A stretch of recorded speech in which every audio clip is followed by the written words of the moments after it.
Yo! Sorry sa inyo mga katribon, it's me again, Aaron TV, and welcome back to my channel. And ito, magpapakabit tayo ng gulong ngayon. So, murang gulong para sa Raider 150. Bakit hindi? Pasok ang intro.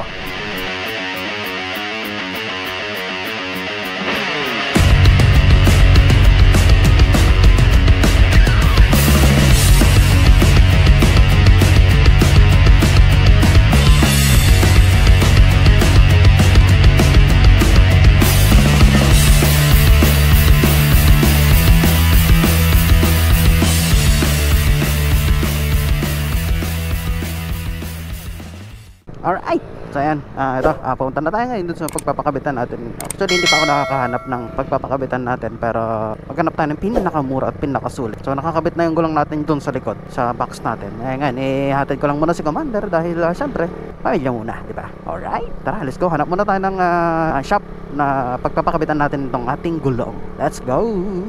Hey! So ayan mga katribo, nakita din natin sa Commander. And for today, hanap na tayo ng ating pagpapakabitan ng ating gulong. Sana may mahanap tayong mura. Nga pala mga katribo, umpisa na rin natin. Ngayon na pala magsisimula yung ating project rebuild. Dahil alam nyo naman, di ba, nakaksidente tayo at may mga natamit sa ating motor. So ngayon, kailangan natin siyang i-rebuild. Tama? Uy, ayos yun oh. So ang unang first gagawin natin, syempre nga, magpapakabit tayo ng gulong. Tapos sunod na yung mga iba, like yung shifter, yung headlight, yung handlebar. Sunod-sunod na yung mga katrip. Separate ang mga videos natin dyan para, diba? Tutorial na din, diba?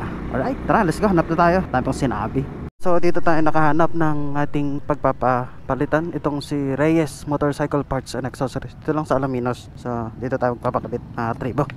Okay, so ang ating napiling gulong ay itong Journey. So sa halagang 900 pesos, meron ka ng tubeless tire na 9080. Dahil balak nga nating i-undo concept yung ating motor. So ayan, alright, ito yung first step natin na gagawin dito mga katribo. And yan, ayos, diba? 100 pesos lang naman yung pagpapakabit nito. So goods, tara.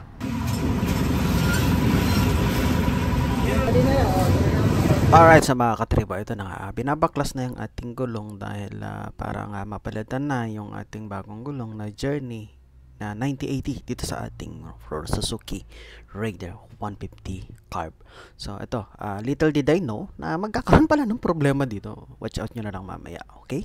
Alright, so ito tinatanggal na para may kabit na yung bagong gulong. Alright. Okay, so at ito naman ako, tinatanggal ko na yung cover ng ating bagong gulong. So ito ay 900 lang sa Shopee. So kung gusto nyo makatipid at quality na gulong, so watch out nyo to at check nyo rin to.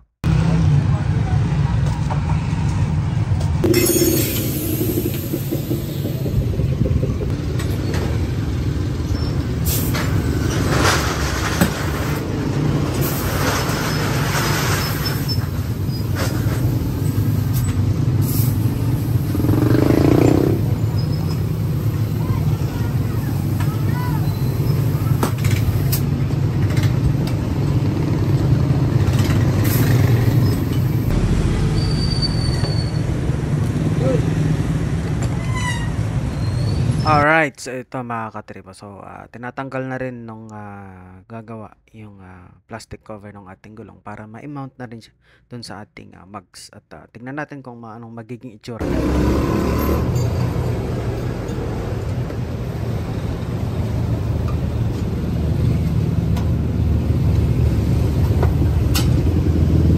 At eto nga mga katribo, so minamount na sa ating mugs yung ating bagong gulong na Journey na 9080.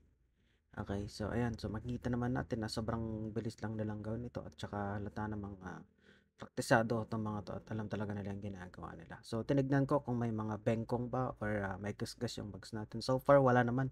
So kung magpapakabit siguro ulit ako ng gulong ay dito ulit ako pupunta. At isa pa na nagustuhan ko dito ay mura yung kanilang service. So sa halagang 100 pesos kasama na doon yung paglalagay ng tire sealant. And ito nga pala gulong natin ay may kasama rin siyang tire sealant and also may kasama rin siyang pito just in case na gusto nyong magpalit ng pito. So good deal talaga to, tong gulong na to. At the same time, malaki pa.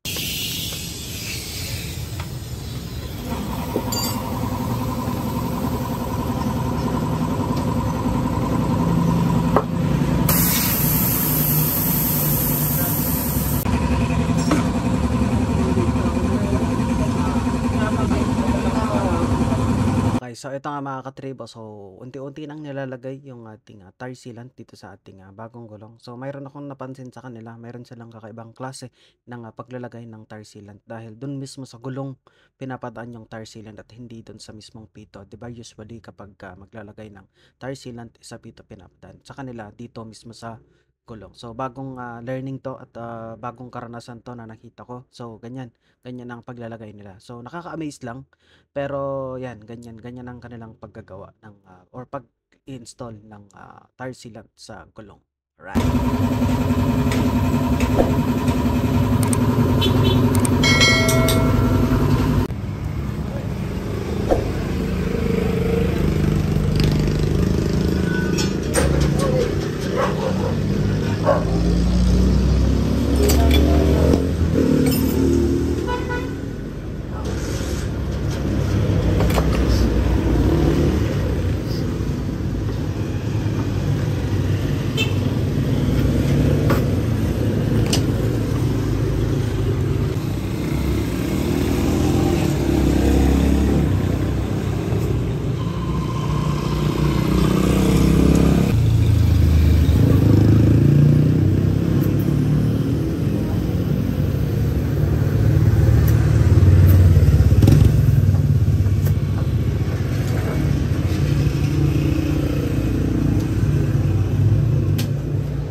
Alright, so ito na nga mga katribo, no? So after ikabit yung ating gulong dito sa ating mags ay ito naman at ikakabit na rin sa ating motor. So dito natin makikita yung problema na sinasabi ko kanina.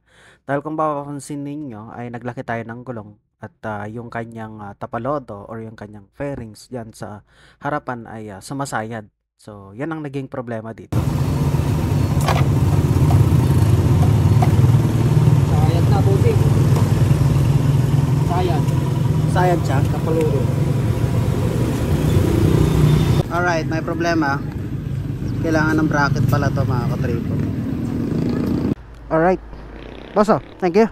Balikan ko na lang mamaya boss yung ano. So yun, nagkaroon tayo ng problema mga katribo dahil kailangan pala natin ng bracket dito. So may gagawin natin ng paraan yan. So yan, let's go. So may mga kailangan pa tayong gawin for today's video mga katribo. Okay. Bumigat ang harapan men. Yan ang first impression ko dito. Pero solid yung harapan men ha. Ayos. So, ito mga katribo. So, gawin na lang natin ng paraan to na magkaroon siya ng bracket. Kasi kailangan ng bracket para may kabit yung tapalodo. Hindi ko expected to. Akala ko plug and play lang siya. Pero, gawin na lang natin ng paraan mga katribo. Kailangan ko bumili ngayon nung parang bracket man siya. Tara, let's go! So, hanggang dito na lang muna yung video natin mga katribo. Or hindi, ituloy na lang natin kapag nagawa na natin yung bracket. Tara, let's go! That's all for today muna. Alright mga katribo, so ito na, naikabit na natin yung ating fender. Ayan, so kung mapapansin nyo, pinutasan na lang natin siya para magkasya sa doon. So ayan, okay na yan, hindi na sumasayad. Pero nung mga nakarang araw, sumasayad yan. So ginawa na lang natin para. So shoutout Vince nga pala, Vince Motovlog sa pagtulong sa atin. Ayan, kung mapapansin, hindi na sumasayad yan. Outside. Alright, so hanggang doon lang muna yung ating video. Kita-kits tayo sa susunod na rebuild series episode 2. Tingnan natin kung ano yung pwede natin i-rebuild dito sa ating Raider 150. Let's go!